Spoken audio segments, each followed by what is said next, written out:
Okay, everyone, I have a very important and very serious announcement to make. Just let me tell you straight up how it is. Basically, because of this most recent market downturn, I've had to essentially return to the workforce. And, well, honestly, let me just show you.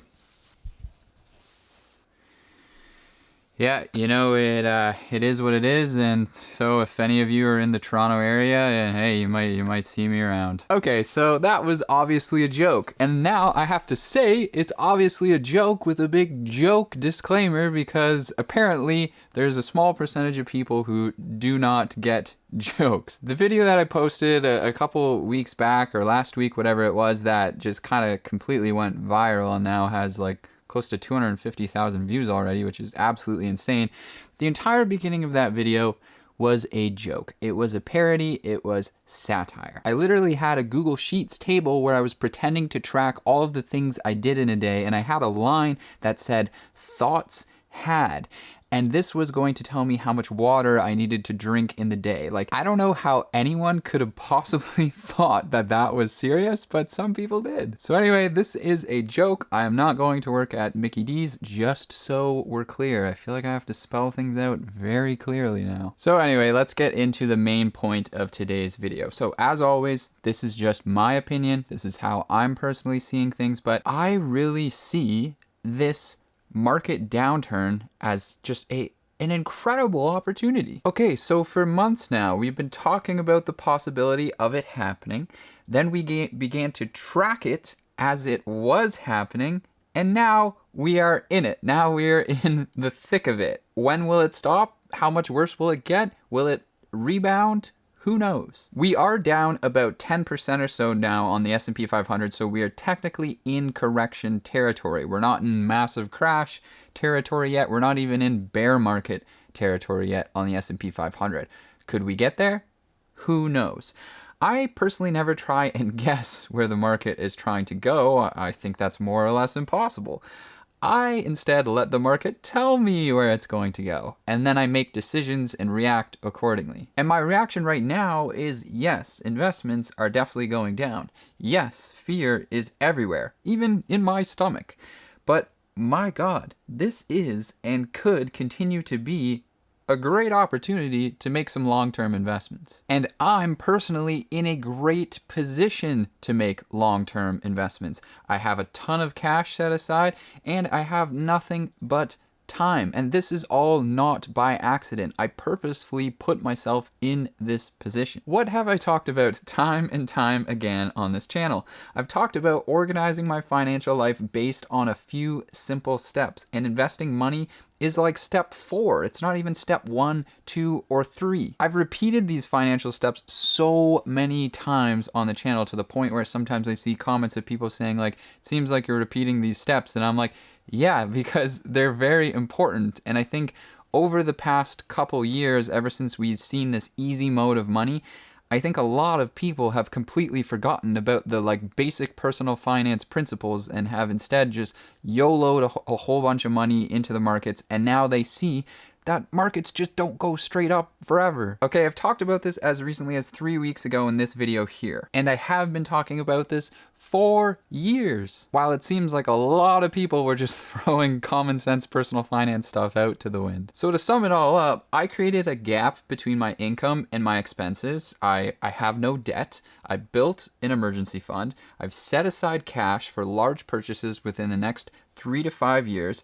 And only after all of this do I allow myself to invest money into the markets. This was pretty much the entire basis of like the original Cash College series on my channel. And because of that, because I've been focusing so strongly on these boring, basic personal finance principles, I am now in a very good position to take advantage of this market downturn. So as I've talked about in my previous video that I released last Friday, I see myself as a net buyer of stocks, ETFs, and crypto for at least the next 10 years. This means I don't give a crap about what the price is to sell something today. I'm interested in what the price is to buy something today. I am a net buyer for the next several years.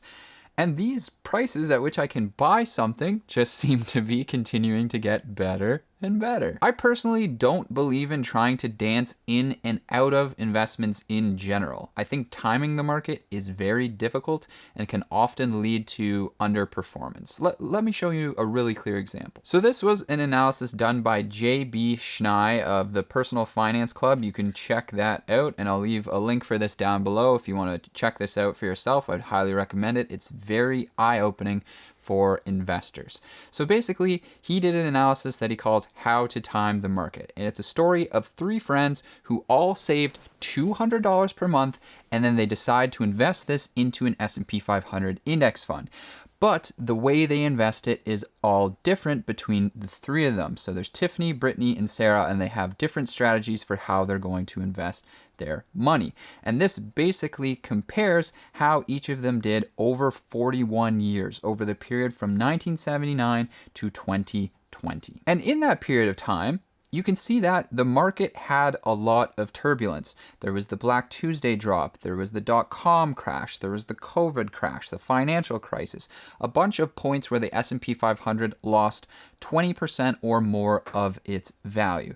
Now, because of this, Tiffany and Brittany, they knew that the market could be volatile if they were investing, so they had a plan for this. It turns out, though, that Tiffany was terrible at this. She was terrible at trying to time the market, and honestly, she's probably going to be joining me at Mickey D's before long. But basically what Tiffany did was she saved her $200 per month and put it into a savings account earning 3% interest while she tried to wait for the best times to buy. But it turns out that she was absolutely terrible at this and actually bought the peak every single time before a crash. So that sounds god-awful, right? That sounds like she would be in a terrible position after. But because Tiffany actually never sold her investments and she just kept buying, even at the worst possible times, she turned $99,000 of her own money invested into $773,000. Now let's look at Brittany. She was the complete opposite of Tiffany. She was actually amazing at market timing. She had the best market timing. She saved all her money till the exact point where she could buy the very market bottom all at once for each of those times that the stock market dropped more than 20%. And because of this, she was able to turn her $99,000 into $1.1 million. Pretty good difference there. They both made money, but Brittany did very well with this. However, what about Sarah? What about the last person to invest their money? Well, Sarah had a completely different approach. Sarah didn't have any interest in trying to time the market, trying to buy at the best opportunities. Instead, Sarah just basically set up an automatic contribution to the market where she would invest $200 per month and then walk away and forget about it, regardless of whether the stock market was up or whether it was down. Now I'll ask you, who do you think did the best here? Obviously, Tiffany probably did the worst with her worst market timing, right? So maybe it would make sense for Sarah to come in at number 2 since she didn't have any market timing, she just invested her money. But actually, if we look at the results here, Sarah's account would be worth $1.6 million.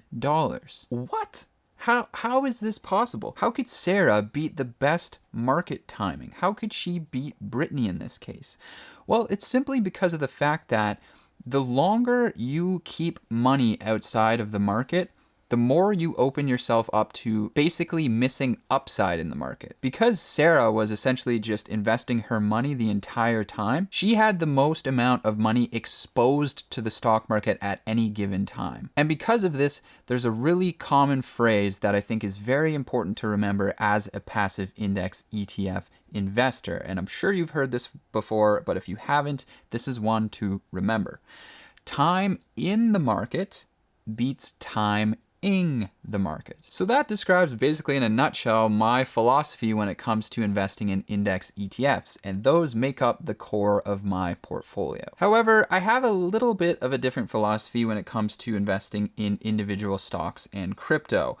I personally would not just buy any stock or any token at any price. With individual stocks, I look at various metrics to try and determine when something looks like it could be a good deal. For example, Dave Lee has put out an excellent post here on Twitter giving his estimates for Tesla's performance for the next year. And if you were to pause the video here, or actually just go to Dave Lee's tweet, you'll see that they are growing like crazy against all odds. Now I can already hear some of you crying, saying, "No, you can't say Tesla could be a good deal. It's way too overvalued." No, Steve, how do you have good sense when it applies to ETFs? But no, Tesla's overvalued. No. All right, just take a second, relax. Pause the video and read this Gary Black tweet. It gives you enough of a hint to start doing your own homework if you're interested, if you want to consider the possibility that Tesla is not overvalued. And when it comes to crypto, once again, of course, no, you can't invest in crypto. It's a scam. No, it has no intrinsic value. No, there's no cash flows to discount. It's a Ponzi scheme. Oh boy. Just once again, how about this one? Just pause the video here, and risk adjusted, you can literally not find a better performing asset class over the past several years. Do I go all in on crypto? No.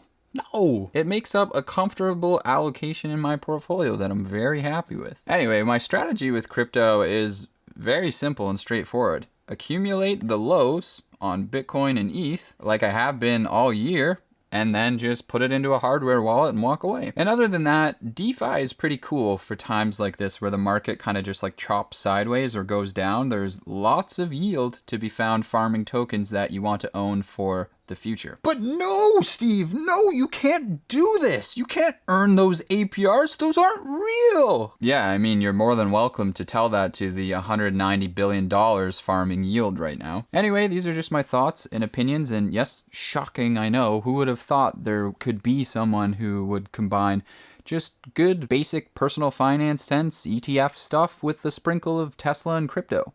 Is that not allowed? Seems like everybody is a little bit religious about all these things. But I'm looking forward to continue buying my ETFs, probably scooping up some Tesla on the cheap, as well as a little bit of BTC and ETH, and also yield farming my tokens. It may take days, weeks, months, heck, even years before any of this starts to pay off if things actually do get really ugly here, but I've got time, and I've got cash, and once again, that was not by accident. If this downturn sounds like a good opportunity for you to maybe brush up on your financial priorities, you can check out some of my other videos on the channel. This one right here that I'll put a card to up in the corner, it breaks down the 5 steps I follow with my money very clearly. But that's going to be it for me today, guys, because it is time for me to go to my first shift. So wish me luck.